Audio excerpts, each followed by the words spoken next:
Hello, this is James Hunter with Fit for Life Training TV, and I'm doing an update video today. It's June 12th, 2016. I just got up a couple hours ago. I've already eaten breakfast, been drinking coffee. So, it's a little later in the morning. I'm getting ready to train chest, shoulders, and triceps, but I want to do another video to show where I'm at. As you can see, my abs are visible even after eating and hydrating fluids. So, as far as the midsection, since the last time, definitely tighten up. See the definition, the waist is smaller. So yes, my waist has gotten smaller, so that's gonna help me with my V-taper, symmetry, everything's gonna look better with a smaller waist. Definitely tighter, I'm not even really trying, my abs are visible. A lot of that has to do with my diet. I'll kind of briefly talk about that a little bit. After I do my workout this morning, I'm gonna shoot more video to finish this video, and you'll be able to see a difference after being pumped up and the difference that makes. Now, I have not totally eliminated carbohydrates. I'm approximately 4 weeks away from a competition date that I set as a goal for myself, which would be July 9th in the MPC here in South Texas contest. So hopefully everything is going according to schedule. That's what I want to do, is compete in that contest. I have 4 weeks to basically continue to tighten this up, work on my muscularity as far as the hardness, tightness, pose and practice, those types of things. I'm going to go ahead and hit a front double bicep real quick.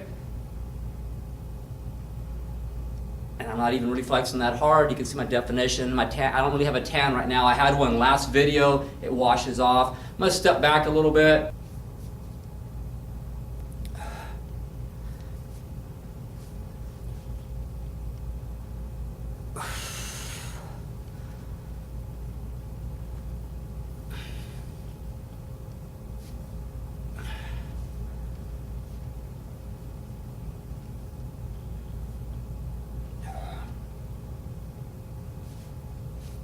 So let me hit a back double biceps.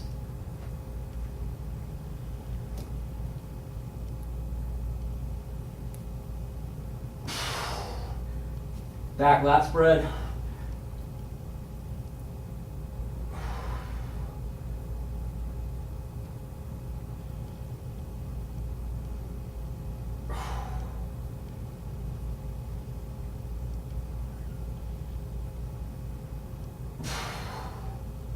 Whew.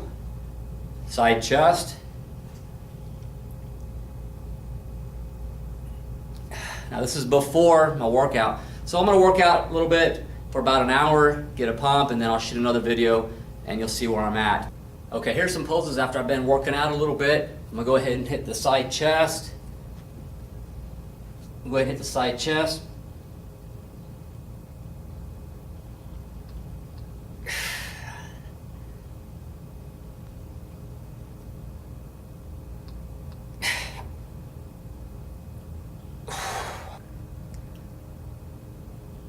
Bicep.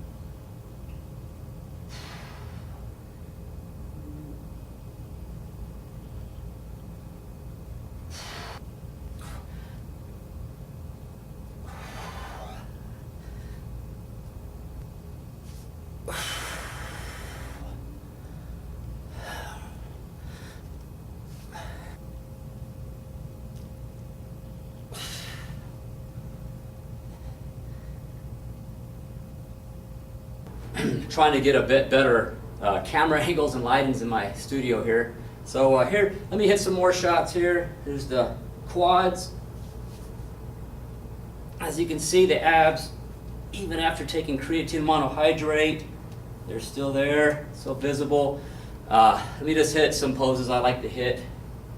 Step up back here a little bit. May not be able to see my calves, but oh well.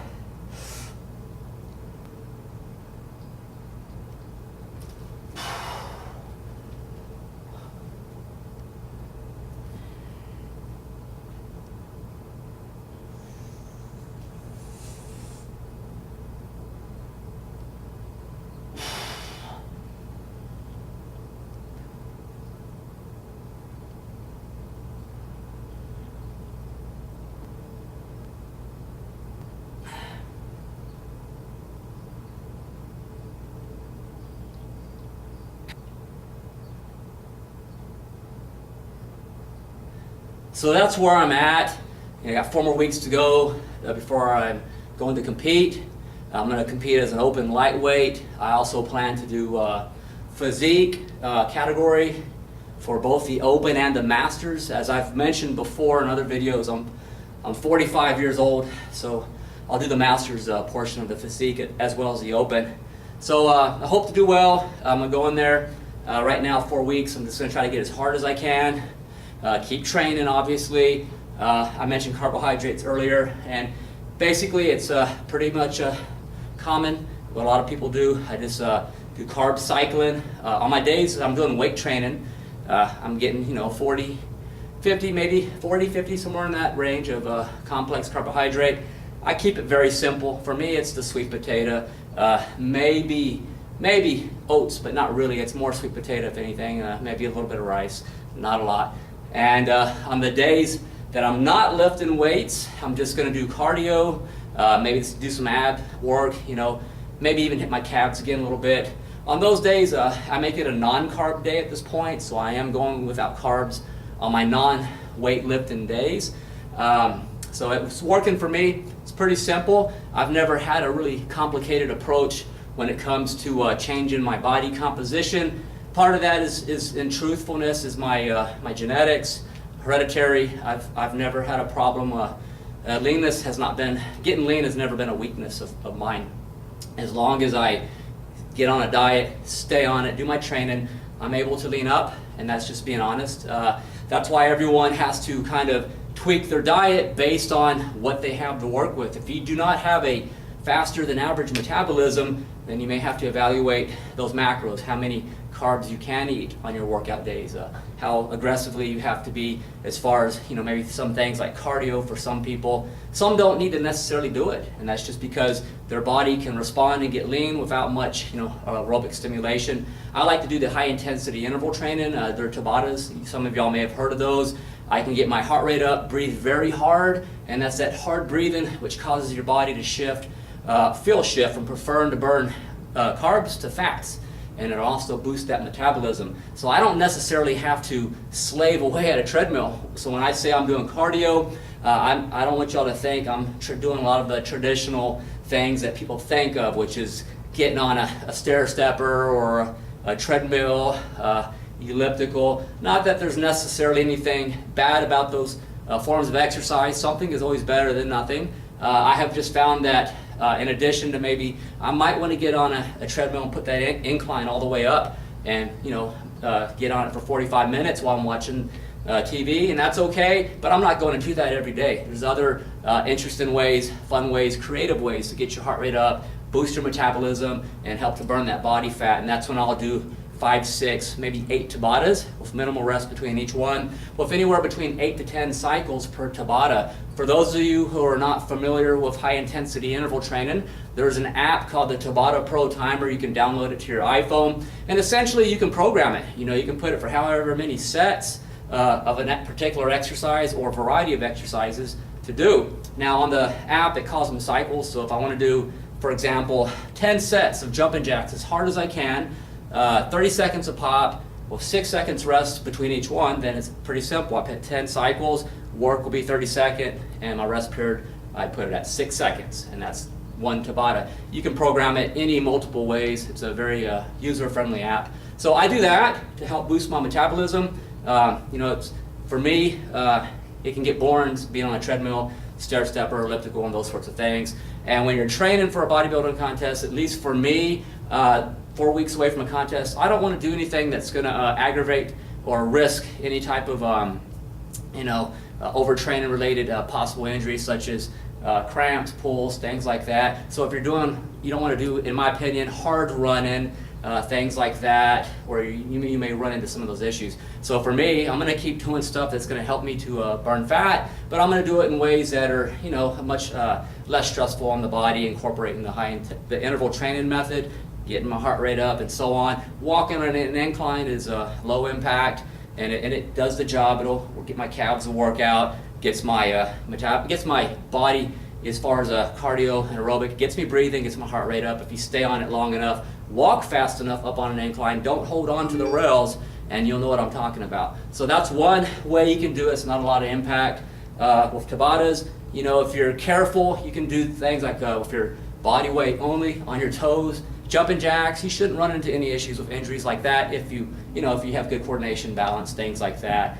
So just use your judgment when doing forms of cardio. If you're training for a competition, or if you're using different techniques to get your heart rate up, just use your judgment. Do things that are going to be less likely to cause an injury, such as a pulled hamstring, anything that could be a hindrance to you being able to do your best at the competition.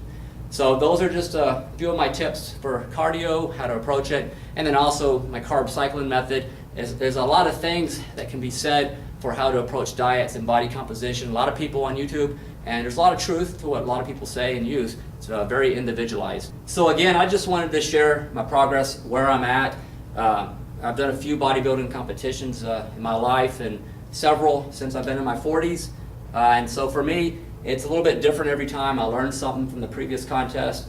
And for me, I think this time around training for a bodybuilding competition has been less stressful for me, because I have figured out that my body, I don't have to be as extreme on my diet as I have been in the past, which can cause stress the last few weeks, trying to make it to that competition date, depleting too much on your carbs, things like that. I have made those mistakes in the past, but I have learned that I don't need to do that anymore.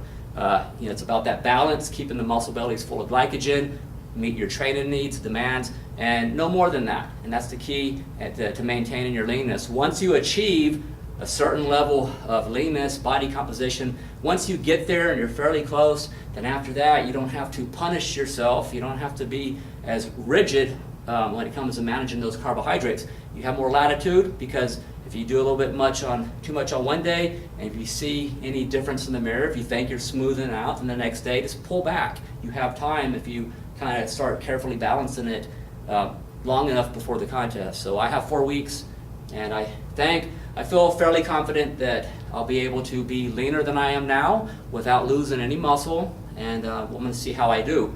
So thank you for watching this progress video. I'm going to be putting up other videos on my channel, different topics. I don't just talk about weightlifting, exercising, body composition, bodybuilding, things like that. I address a number of issues that are related to health and wellness. So I have basically a variety fitness channel that addresses different things in life that may impact wellness. So I hope you enjoyed the progress videos. This is the first time I've ever done a transformation series. And so until I see you again, hopefully probably will be leaner, and 4 more weeks to go. Thank you.